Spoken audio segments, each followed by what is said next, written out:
Ladies and gentlemen, my name is Potato Chief, and we're about to react to the Summer Game Fest Day 2, the second reveal. Yesterday we had Tony Hawk's Pro Skater 1 and 2 remastered, so we're here to react to whatever Jeff Keighley has to show today. It could be literally anything. I have no idea what to expect. Could be the PS5 reveal, could be a Nintendo game, probably not a Nintendo game because they usually do directs, but then they're not doing a direct this month, so, or in June. Could be a new, I don't know, it could be anything. Could be Starlink, could be, I'm just pulling stuff out of my ass here, just trying to come up with stuff it could be while I ramp. But yeah, we got a minute to go.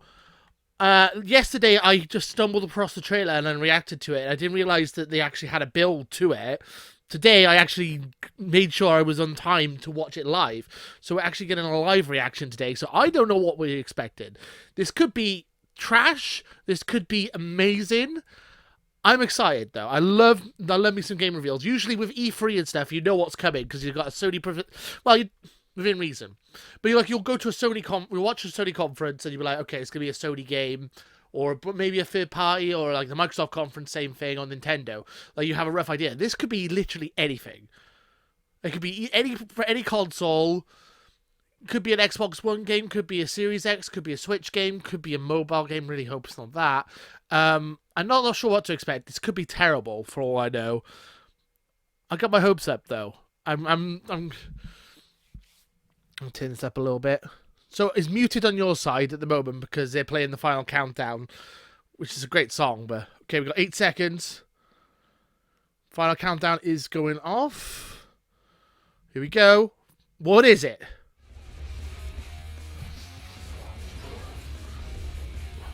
What is it? Come on. I'm excited, whatever this is. Showcase. Ooh, epic! Gears of War, Unreal Tournament. Hello, I'm Brian Karras, Technical Director of Graphics here at Epic Games. Hi, I'm Jerome Plateau. What is this? A few years ago, we got together as a team and brainstormed where we thought we could push forward state-of-the-art and real-time graphics. There were 2 key areas that What is stood out. this? The first, dynamic global illumination. Beautiful bounce lighting, instantaneously. I don't have to be constrained to do a game where the world has to be static. And I'm able to iterate on Tim Sweeney interview. And we call this new system Lumen. We are about to show you what it is capable of. But first, there was another area that we thought we could push forward. Truly virtualized geometry. The artist wouldn't have to be concerned over polygons. What the hell is this? Or memory. You could directly use film quality assets and bring them straight into the engine. And that's a big deal for artists. I just want to be able to import my ZBrush model, my photogrammetry scan, my CAD data, without wasting any time optimizing, creating LODs. I have no idea what the hell I'm watching. To make it hit frame rate. In the end, that's I did what it's all game design at about. university and I Art don't know what the hell they're all about. And we call this new technology nanite. Here is the future of Nanomachines. running live on a PlayStation 5. Ooh, PS5. Nanomachines. This has to be the right way. What's this? Nanomachines.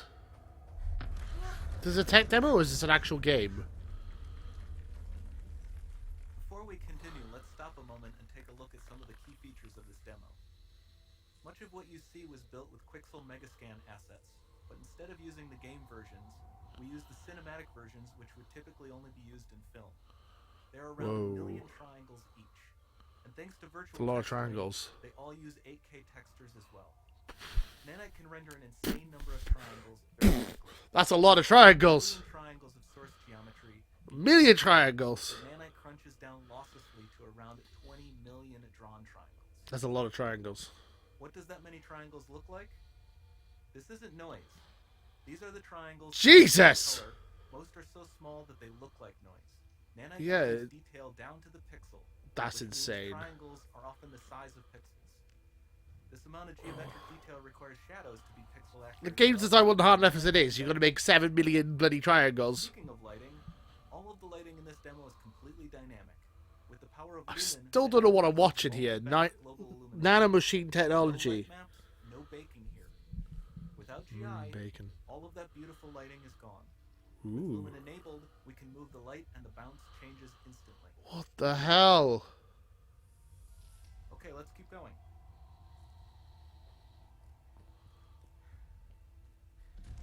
This is cool. Not what I was expecting, even though I said it could be anything. I wasn't expecting them to be showing off a new game engine. I just realised you got the bar at the bottom showing what I'm looking at. Hang on. And reproduce them in Hang on. virtual space. This should get the bar to go away now. Field rendering allows There us you go. to record and play back spatialized audio. What the hell? I mean, my reaction's not doing it any justice, I suppose, but and it also is like this is like 320p. This what I'm, and I've also got it slightly transparent as well. So obviously, this if you want to see it properly, go watch the video after you've watched my reaction. I guess. I'm still confused about what this is. It's cool though. Niagara effect system. Particles in Niagara can now talk to one another and understand their environment like never before. Skynet, man. It's a Skynet. We've also Excuse added me. a ton of new functionality to run fluid simulations like you see in the water below. Wow. Alright. I mean, it looks cool and all.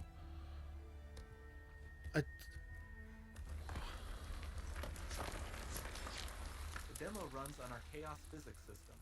Here we Pure are using it chaos. to accurately simulate the rigid bodies of the falling rocks and the cloth of her scarf. Okay. Mamma mia.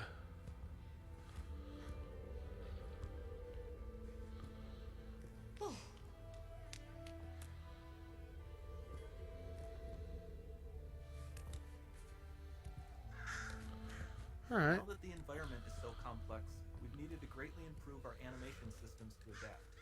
We've added predictive foot placement and motion warping, which dynamically modifies IK and body position to look more natural. For the character to more realistically interact with the environment, we've added the ability to trigger seamless contextual animation events, like her hand on the door. Looks promising. Hand on the door. Whoa! Sorry, I'm being sarcastic.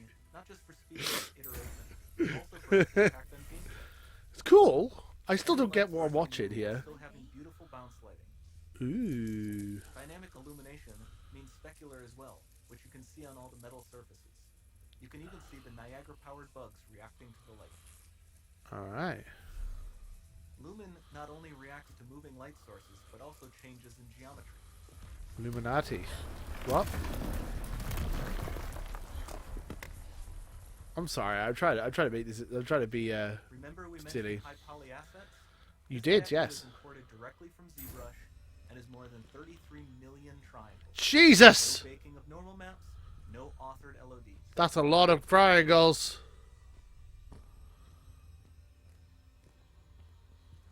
Also, this is We the could do more than a first single PS5 gameplay. I just realised that. It just blew my mind. that exact statue. We haven't seen any gameplay in even the Xbox One stuff. Not really. This is PS5. Statues alone. This is actually really impressive. Over this entire demo, there are hundreds of billions of triangles. I get it. You like your triangles, dude. But I am impressed, to be fair. It's a lot of triangles. Yeah. This is PS5 gameplay, man. I mean, this could be a bull shot. If you know what a bull shot is, it means it's a bit like expected gameplay. But this is. Nanite, you have limitless geometry. It says it's running on the PS5, so. You have fully dynamic lighting and global illumination. Ooh. All running on a plate. Dude, now you're just showing off. This statue's 33 million polygons or triangles. Let's have a whole room full of these statues. Bruh, now you're just showing off. Now you're just showing off. This is cool, though. I'm liking this. It's a tech demo of what the PS5 can do. You know.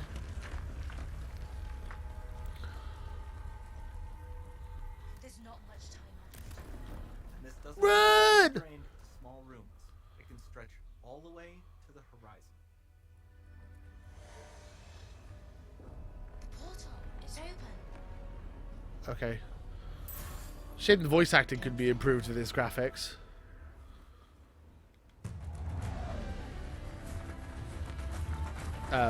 What? Whee! I mean, this is cool as hell. I mean, I don't even know how I'm gonna... Whoa.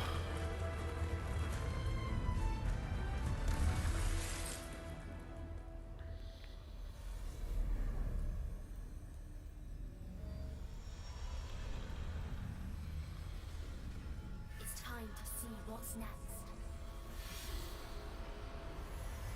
Alright. Is that a game? It's just an Unreal Engine. Okay.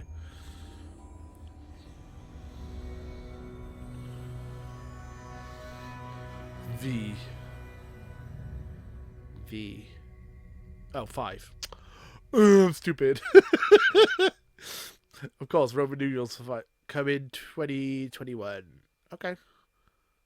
There you go. The Unreal Engine 5 is real, and that was the first. That's a real-time random footage of something running on the PlayStation. It looks cool 5 though. As well, such a amazing day, I think, for gamers to get a glimpse at where games are going next. And now it's my. I mean, it's cool. It's not what I was expecting a game reveal. Yeah. About today's Unreal Engine 5. Tim Sweeney.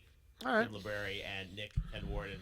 Guys, thanks for joining me here virtually. This is a really big and exciting day. I mean, I think it looks cool as hell. Away when I saw this footage about what UE5. A lot of triangles. This is, I know, a special moment for you to have, put a 5 on this Unreal Engine. I remember the first time you showed me the original Unreal Engine. I think it was like 1996 at E3 at a Marriott Marina Del Rey, and I was looking back last night at like the old Next Generation magazine cover with like, can you believe this is what a PC screenshot of the original Unreal Engine? How far we've come. Tell me, I mean, this is a big moment for Epic, but what does this mean to sort of the company right now to be able to, debut the first PlayStation 5 footage, but also, introduce, a new numbered version of Unreal? Well, this really is a generational leap or more in technological capabilities. And the hardware that Sony is launching is absolutely phenomenal. Not only an unprecedented amount of graphics power, but also a completely new storage architecture that blows past architectures out of the water, and is far ahead of even the state of the art and the highest end PCs you can buy. And so, with Unreal Engine 5, we set out to build a new generation of technology that empowers creators to create photorealistic scenes that are indistinguishable from reality, and to do so with a very high degree of productivity, right? I mean, there are two problems in game development, right? One is the features needed to achieve complete realism, but the other big problem is just the cost and time it takes for an artist to create a major new piece of content. That's true. I was all saying that. So Excuse me. 5 attacks both of those problems. We have the nanite system for virtual geometry, enabling sub-pixel geometry, which is imperceptibly different from the full high-quality assets, so the movie quality assets that were originally scanned. Also, the Lumen, the real-time global illumination. The statue thing, in my head, that blows my mind. 33 million pixels per statue, and then they have a room full of the statue. That's a lot of pixels. Of lighting their levels, make all these trade-offs in static lighting versus. Is it going to look like this in real life? Though? That's the thing. That's the question. Developers here, and to enable developers to create a new generation of experiences that are both unbelievably realistic, but also economical and practical for them to create without having to have a 1,000-person team. Yeah, I mean, when you look at that footage, in 4K, I mean, just the level of detail is absolutely stunning. Kim, maybe you could break down a little bit of this, sort of visually what's happening that makes it look so incredible. Please do. Got a couple of new It's still blowing my mind a little bit. Excuse me. What that is and how it works and how it's going to kind of shape games moving forward. Okay, so Nanite is a new geometry system for Unreal Engine that lets us get down to almost sub-pixel levels of detail on the screen. It's capable. It's possible because we have a new generation of hardware that really allows us to put loads and loads of triangles at the screen. Triangles. Sorry. Come up with a new technique that allowed us to be able to Oh create god, content in a similar way to the way that they do on movies today. looks So in fact, when amazing. you To be look at that fair, demo, all them assets, Nana is basically ingesting all the movie quality assets from Quixel to make that scene. wow. And the artist doesn't even have to think about it. They can move rocks and I'm wondering if it's just an actual game statues though as wherever well. they It's, want just, in the scene and it's a not good have tech to demo worry though. I about like it. triangle costs anymore. Lumen, the global illumination How many system times can you say mentioned, triangles? Take a drink every that time it just says produces triangles. incredibly realistic and accurate bounce lighting. So wherever you place a light in the scene, its effect on the whole world is seen instantly by just moving things around. It's amazing. All right. Yeah, when I saw that demo, I was just so blown away by the visual fidelity, and also I think how much felt, at least to me as an end user, how much felt that so much of the environment was streaming in real time in so much detail, especially that sequence where she's flying through the environment. Yeah. Mark Cerny has talked a lot about PlayStation 5 and the incredible bandwidth it's going to have to move data from the SSD right onto screen. Nick, can you maybe talk a bit about how that's sort of manifesting itself in this demo? I assume some of those improvements in PS5 are enabling types of things that just weren't possible in previous generations. Yeah, so Nanite enabled the artist to build a scene with geometric complexity that would have been impossible before. There are tens of billions of triangles in that scene, and we simply couldn't have them all in memory at once. And so what we end up needing to do is streaming in triangles as the camera is moving throughout the environment. Sorry, streaming triangles. And the I/O capabilities of PlayStation 5 are one of the key hardware features that enable us to achieve that level of realism. Yeah, no, it's stunning to see that, and I think also the global illumination. I think people have heard that concept before, but now really manifesting sort of in real time in that environment with the flashlight or some of the other. I just realized it's me on a webcam with four other guys on a webcam right there. That's all I reacted to. Gamer perspective, like how games are going to change because of the full global. They're going to look really nice. Well, first of all, this enables a much wider variety of games to have very realistic responses to light. Everything from large-scale open-world types of games, with day-night cycles, being seamless transitions from indoor to outdoor. It's it makes lighting one of the things that the developers don't have to worry about, and it's a freeing technology. Not only does it mean more real-time lighting in games, but it also means there's a large set of problems that were very tricky in the previous generation that developers just don't need to worry about. And so I think you're going to see a much wider variety of types of games, taking advantage of Lumen and taking advantage of Nanite. And one of the core elements of every new generation transition is new hardware capabilities with an order of magnitude improvement over previous generations enable entirely new types of games to develop.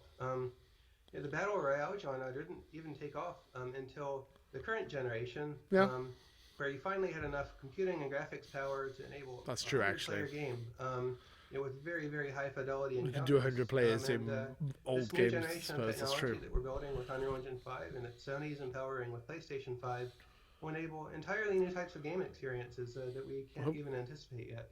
Hopefully it's good. Yeah, there's been a lot of talk it looks over awesome. the past couple of weeks about the next generation and kind of will the leap be as great as previous generations? What are the types of things we're going to see? I think this demo, at least to me, is the first kind of real-time example of something that really grabs me. And I just want to confirm, like, what we're seeing there, that's all, like, you can actually play that with a controller? Like, that's not kind of frame dumped or anything? That's actually playable? It's a fully playable demo. Wow. And we plugged in a recorder into the back of a PlayStation 5 dev kit and recorded the signal that came out over HDMI. Boom! Demo. Okay, actual gameplay. It's a little bit different every time you play it. Wow, no, because I mean that flight sequence, that's what's so exciting to me is like this is real time footage. Yeah, so shots at Ubisoft, like, what is the real footage. Boom, boom, boom. Previous generation, like PlayStation 3 to 4 or whatnot. Is it any different this time? Is it going to be greater, less, or we don't know yet? I think the sense of immersion, one of the great things about playing games is you can transport into places that you could never go in the normal world. This level of lighting and detail really gets you to a point where you're feeling like you're inside a movie set. Things are so realistic, and it's gonna aid the storytelling. I think that the sense of immersion. the feeling a player gets from actually visiting a space will be much. I'm impressed, to be fair. Yeah. And the ability of the hardware and the engine to stream in massive amounts of content as you're going through a huge environment, I think that's going to have a much bigger impact on gaming than people are expecting right now. You know, until this next generation of hardware, previous generation console games had to be built to load data off of a spinning mechanical device, right? It has its roots in the 1950s. Suppose that's true. Now, Sony's storage system is absolutely world class. You know, not only the best in class in console, but also the best on any platform. Better than high-end PC. I think this is going Shots to fired. the types of immersion that we only could have dreamed of in the past. Shots fired at the Xbox. You know, the world of loading screens is over. I like both, by the way. Don't come at me. You know, pop in and geometry popping up as you're going through these game environments are ended, and the resulting effect is the ability to build games that are fully immersive from start to finish over you know, hundreds of hours of gameplay if that's your game.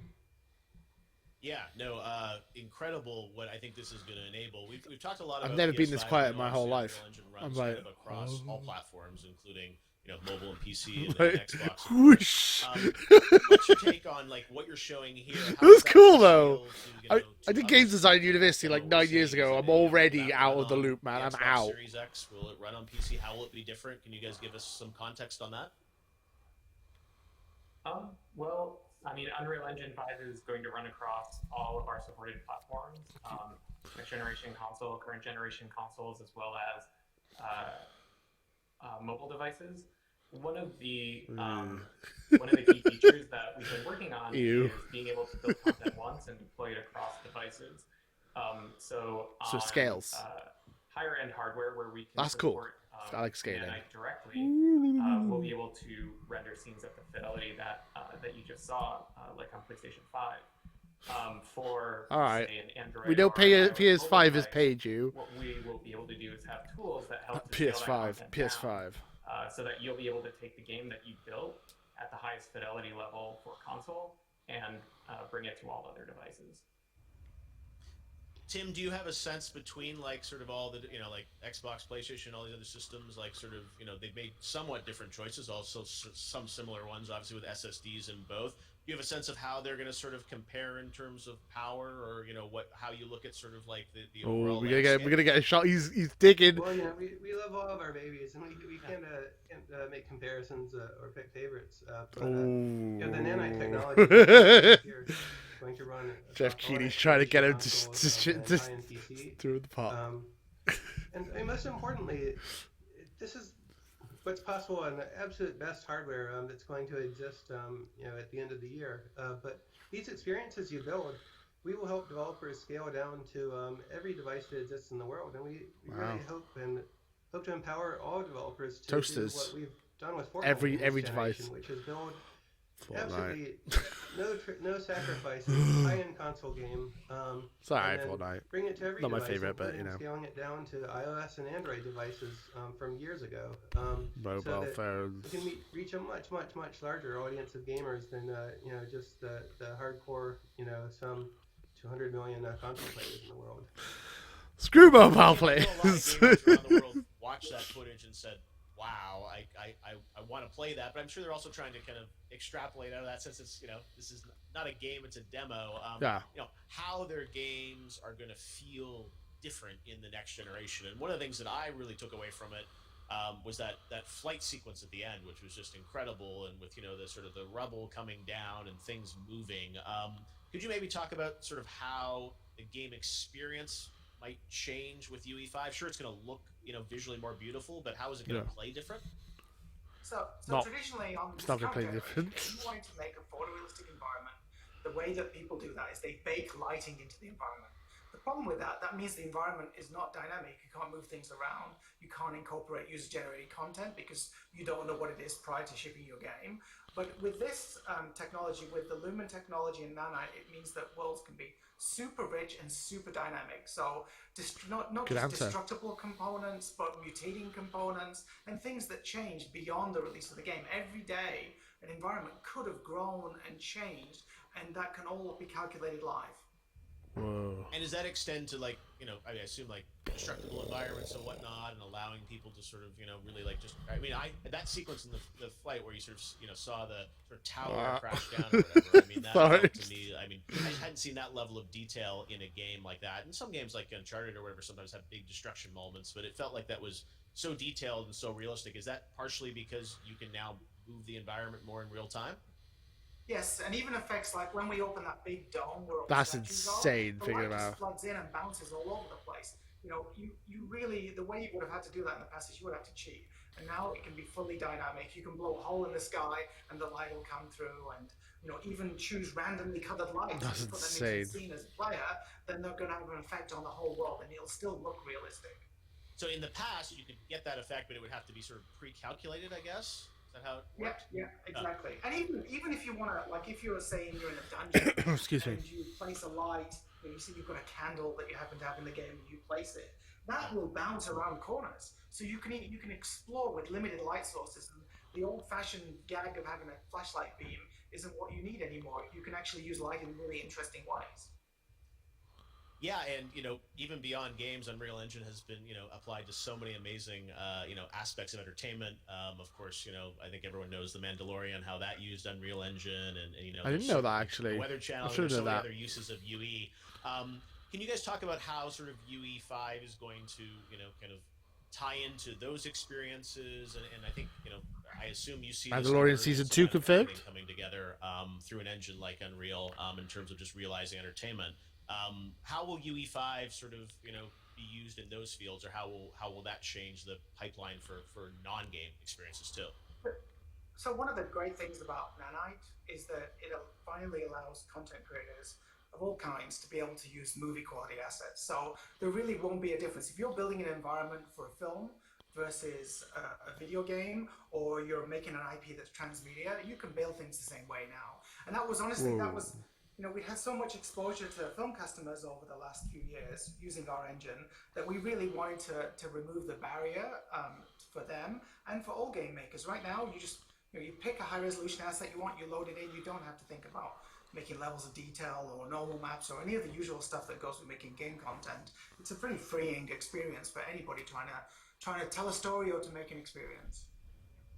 That's amazing. So in the eyes of a consumer, like you'll see an asset that's in a movie, and that they literally can drag that over to the game now, whereas I guess in the past they would have to sort of reduce down the polygons and kind of scale it down for a game engine. Yeah, and in fact, actually, Quixel, that's also part of Epic. Their assets, they come when you take an asset from the Quixel store. There is a movie quality version that would be used in movies. Sorry, I got quiet. I'm interested. I'm interested in this. That's the thing. I'm just like, but I'm like, it's also like, suitable for games. Can't fathom this. Nanite will just take the movie asset and do the right things with it. One of the things I know when you guys moved to UE4, a lot of people, were worried about, it's breaking some of the pipeline of things that people had done previously. And it sounds like with this engine, you're saying it's going to be kind of a pretty seamless transition to UE5, right? That's important for you, sort of have the I think that's what they said. Yeah, absolutely. Smart delivery. We want to support developers bringing their games from UE4 to UE5. I love it. And in fact, we will be doing that ourselves with Fortnite. So we will be shipping Fortnite on next generation console on UE4. And then next year we will be bringing Fortnite to UE5 as well. So we'll be testing out that experience of bringing a game along from UE4 to UE5 and making sure the transition is manageable. Wow. Okay. Wow. Yeah. Fortnite obviously is such a phenomenon, as you mentioned earlier, Tim, with battle royales, but also I feel like Fortnite has turned into really kind of this metaverse-like platform where we're seeing kind of different experiences powered by Unreal. And I was wondering if you guys could talk a bit about that, because I look at the Travis Scott concert and I see that as an amazing experience, but it sort of was an interactive music video in a way. And then you watch the YouTube video for his new song, it's actually just what was in Unreal. How do you see all those sort of worlds of entertainment? I didn't see that. That's so weird. Longer term, and obviously, based on what Kim was saying, it's now going to be even easier, I guess, for the assets to move. But from an experience standpoint, do you see kind of a blending of games with more traditional entertainment powered by Unreal?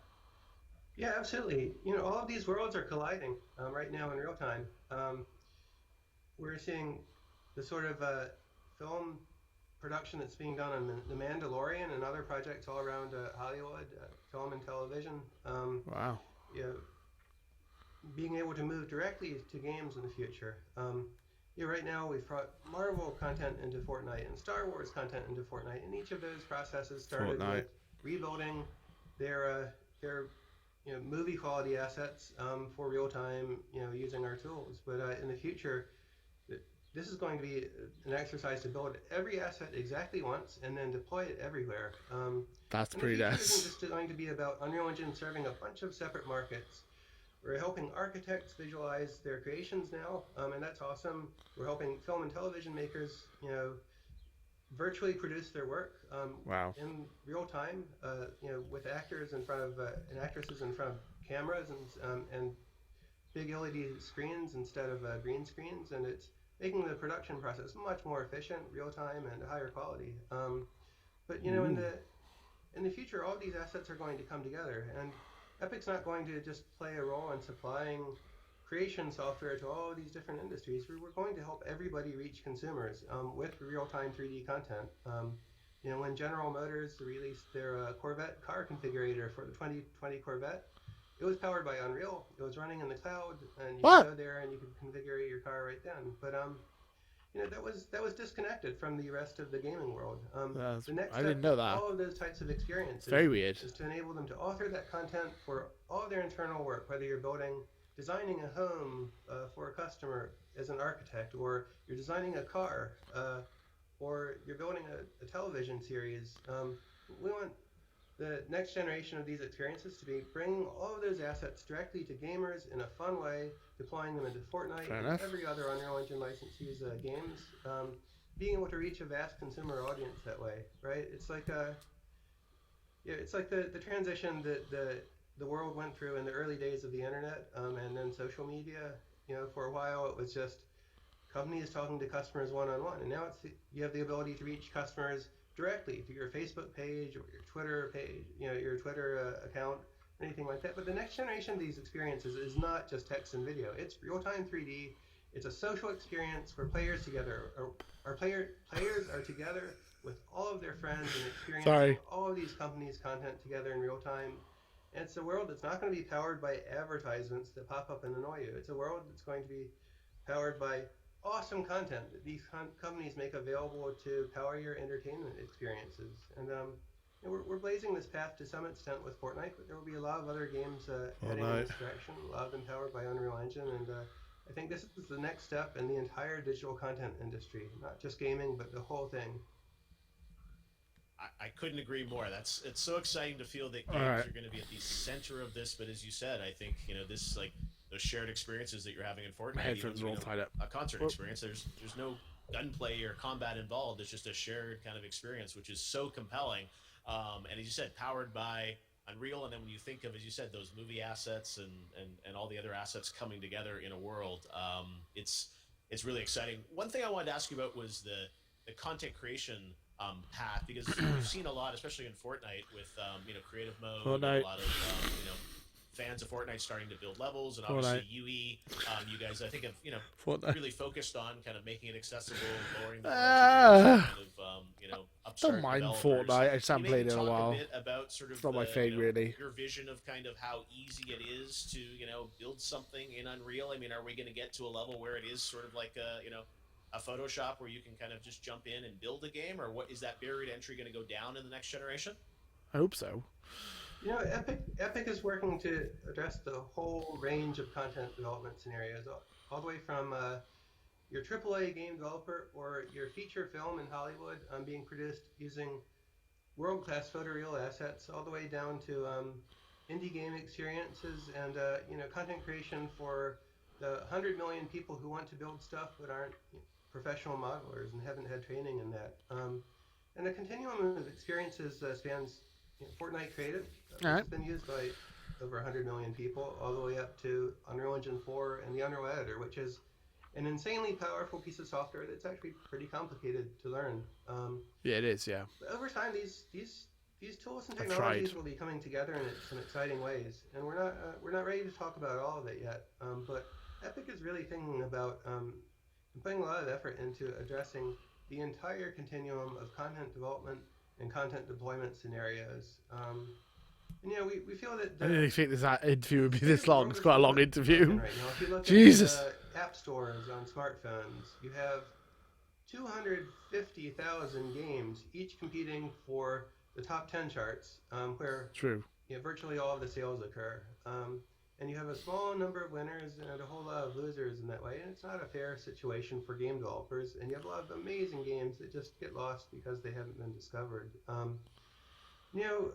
More and more we want to enable content creators to reach the audiences within existing games.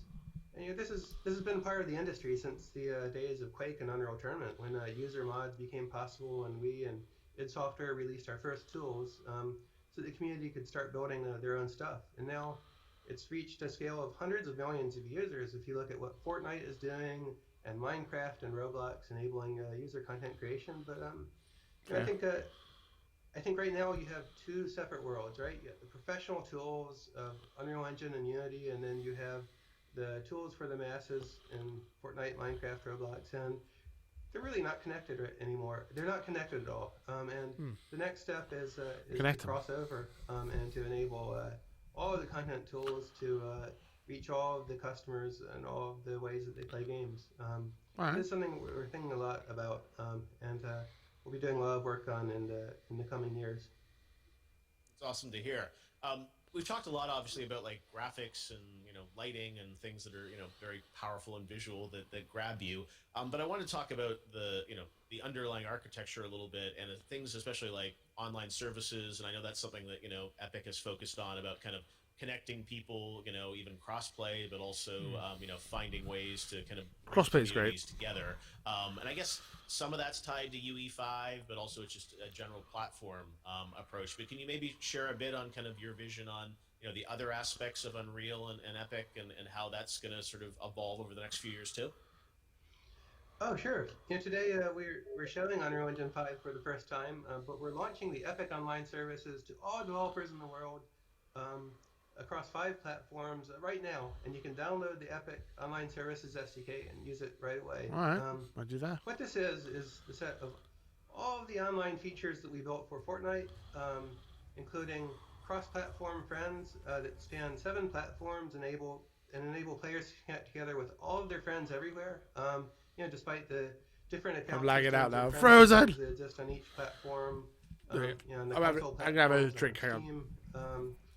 And we're opening it up to all developers for free. And the goal here is to help all developers work together to accomplish what we accomplished with Fortnite, and to build sponsored by Pepsi Max. Not really, but system together with all one day. The other developers in the industry, right? Instead of players being siloed into the one platform they're playing on, we want them to be able to reach all of their friends everywhere, but also build up friends across multiple games.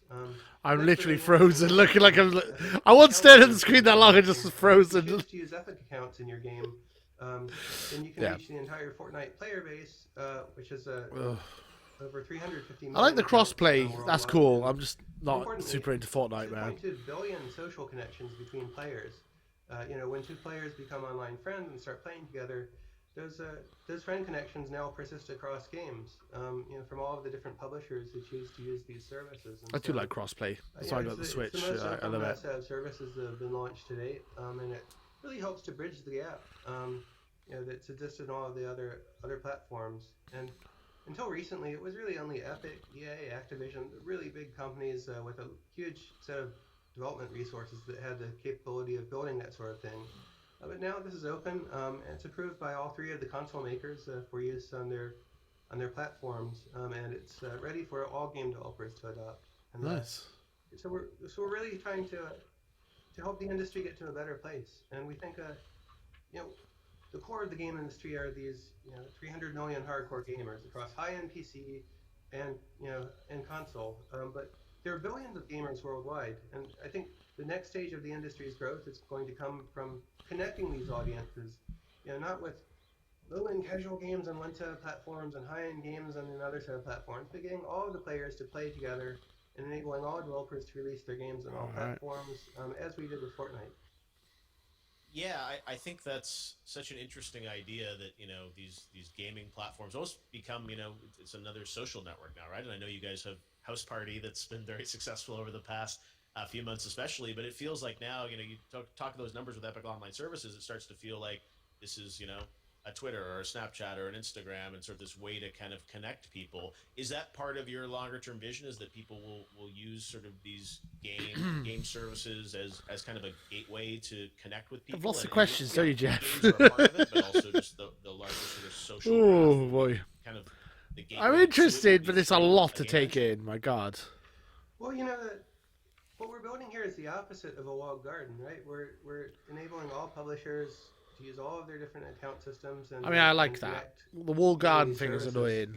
You know, I'm stuck on my Xbox, like a friend's on PlayStation, I can't play and with. Other platforms you know, and services to help interconnect them. The most interesting thing about this, and if you start playing Fortnite on PlayStation, and then you want to play the game on the iOS device, on iOS you can log in with your PlayStation account, and then you get all of your PlayStation progress transferred over. If you start playing on PC, then you create an Epic account. Then if you go to Xbox, then you can log in with your Epic account on your Xbox. And so this isn't a walled garden. Rather, it's an attempt to connect all of the different services. Fair enough. And so, which have different degrees of openness. And I think that's really going to be freeing for the industry. It's going to mean that everybody can talk to everybody else, and there's no one company controlling the whole thing. Rather, it arises as a result of the cooperation between all of the different companies in the ecosystem, who finally realize that they can grow better and build better businesses if, instead of trying to lock players into their platforms, they enable their players to connect with all of their friends across all platforms. Because we have a lot of devices in our lives, and everybody who has an Xbox or a PlayStation also has an iPhone or an Android device. And to really enable the next generation of industry growth, we've got to be able to connect all of these users with all of these friends and set aside kind of the old feuds that defined previous generations of the console business. Okay. So with everything you're describing, I think of, a show like The Mandalorian, which, we all watched and loved, but all those assets are there. I mean, nothing prevents them now from building kind of an interactive experience, I guess, around that they could power with something like Unreal. And maybe it's a game, but maybe it's just sort of this shared experience. And it feels like, the visual fidelity now that these next-gen consoles will bring. I mean, based on what you were saying, Kim and Nick, it's like, are things going to look just like movie visual effects? Like, what are the things that I guess real-time games can't do still that we get to see in some of these other shows?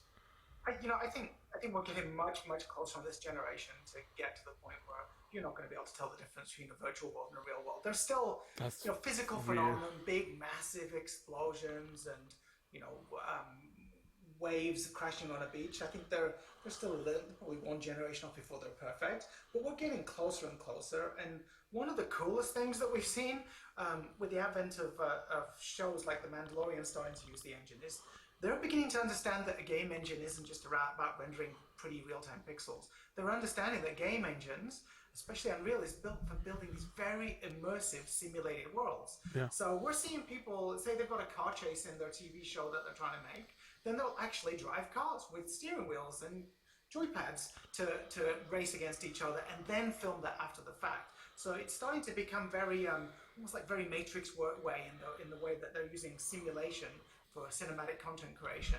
And I think that's just going to get more and more common. And as they start to rock the potential of what real-time interactive entertainment is about, I think you're going to see traditional storytellers making the move into video games, and I think and backwards and forwards. I think you're going to see this very, very fuzzy world where it's just entertainment. You're building an IP. It can be a game. It can be a TV show. It can be all of these things, and it's going to be a pretty exciting decade. And I'm sure some people saw that, the showcase that you guys just showed, the demo, and everyone's like, I want to play that game. But we should clarify that's not a game, I don't think, right? It's just a tech demo? It's a tech demo, yes. Damn. No, we feel it's the best way to present, especially something that was built for the Game Developer Conference, is to show something within the context of gameplay. So, and it also means, we wanted to improve some animation systems in the engine. So it was much better to actually have a world that you can walk through, play, jump, whatever. Keeps it real, or unreal in this case. Hey. I was gonna say it's real gameplay. That's what we like to see, is that people can actually play through that. And again, it just blows me away when you see that final sequence at the flight, and that's the kind of thing that I think we've all been waiting for, is to see that glimpse of where games are going next. So it's really exciting to see how you guys keep pushing the technology to the next level with UE5. And I know it's going to be next year, you say. So 2021. Next gen games this holiday shipping on the brand UE 4.25, I think, right? And then next year is when we'll see UE5. Is that right? Yeah, that's right. We're planning on having a preview of UE5 available early next year, and then shipping the full 5.0 later in the year. Fair enough. And I imagine characters will also improve. I know you guys have done a lot of work there with sort of character technology. We already talked about with Nick the idea of streaming more into the environment. No load times, as Tim mentioned. I mean, these are other things that I guess are gonna sort of impact the game experience. But are there other dimensions that you think the next generation will sort of evolve to with UE5? I mean, I think the character stuff feels like, to me, another area where we're not quite the same as movies yet in terms of character technology, but I'm sure you guys are pushing on that too. That looks pretty realistic. I'm very confident. Oh, sorry, go ahead, Tim. This is just the tip of the iceberg here. We've shown digital humans technology in the past, but Epic and the 3 Lateral team that recently joined us are going to be pushing that to entirely new levels, not just in graphics fidelity, but also in productivity for content creators, so that a developer without a huge budget can build digital humans that are world class. We have a lot of investments going on that you'll hear about over the coming months and over the next year. Also at the core of this isn't a big open world demo, but open world technology and enabling worlds without bounds is the key initiative that's uniting all of this. Fair enough. Virtualized geometry is one part of it. Global illumination with Lumen is another part of it. But ultimately, this comes together to empower huge streaming seamless environments, and that creates an entirely new direction for games to go. And remember, this is not just a graphics engine, right? It's a full simulation engine. It aims to power every aspect of simulating a realistic environment, including very detailed physics, vehicles, and collision and destruction. It's cool. I mean, it's really. I'm sorry I got really quiet. I was just watching it now. I was just like, it's a cool technology. It's very interesting and fascinating. And it's going to be very exciting because we don't yet know exactly what they're going to be. And how does you guys mentioned Fortnite moving to UE5 next year? I mean, how is this going to impact Fortnite, do you think, in terms of like the game? I don't care about Fortnite. You don't want to spoil much, but it's like just technically sort of like, is that going to enable the game to evolve too? Well, it puts a vast amount of additional new power in the hands of all of the creators who build Fortnite, both within Epic and the 100 million or so outside of Epic. It's going to be very interesting to see where this enables the game to go in the future. I think what we have now is a very, very small fraction of what the game will be in the future, and it's going to be very exciting to see the Fortnite team evolve it. And have all of this new power in their hands. When I see it as it's a game, but it also feels like a platform in a way that it's enabling these other there's battle royale game, but there's creative, and obviously we started to see other experiences with music artists and whatnot around it. So it feels like it is this this beachhead to sort of a bunch of other content. Is that how you view it? As sort of this sort of this? I mean, people have used the term sort of metaverse, but is that sort of the longer term vision? Is that Fortnite can sort of grow to wherever creators want to take it? Yeah, they define a platform as an ecosystem in which most of the content is not created by the company that operates it, right? Yeah, I guess. I think if you look at Fortnite today, it's not that, but anything's possible in the future. I think that's a very interesting direction for the whole game business.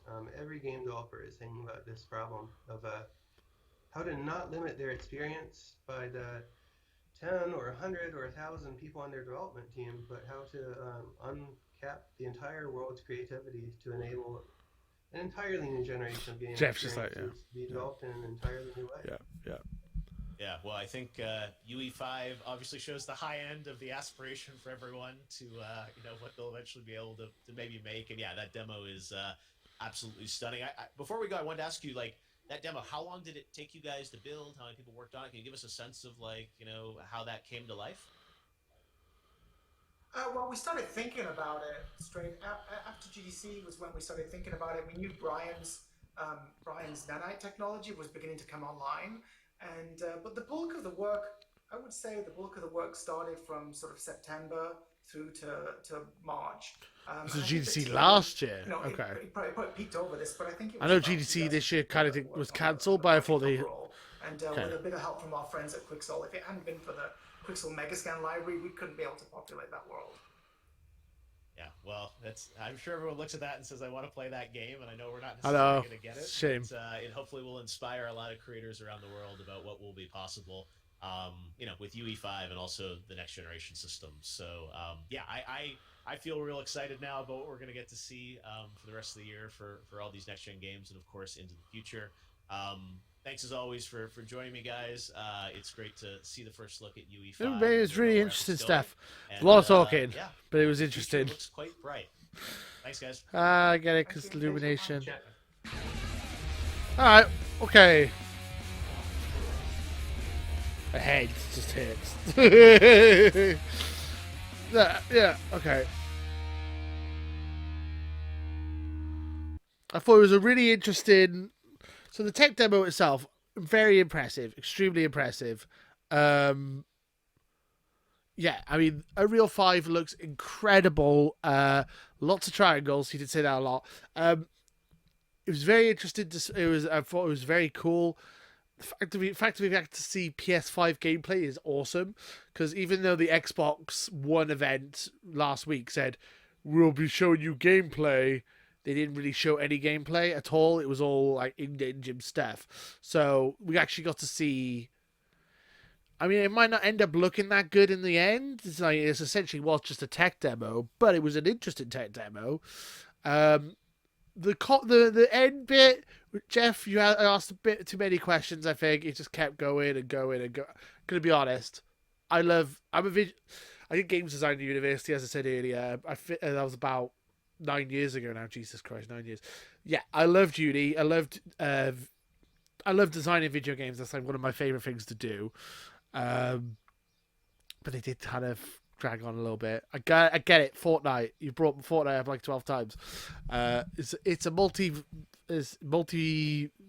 does lots of different things like music videos. Like you said that, Jeff. You didn't have to repeat yourself.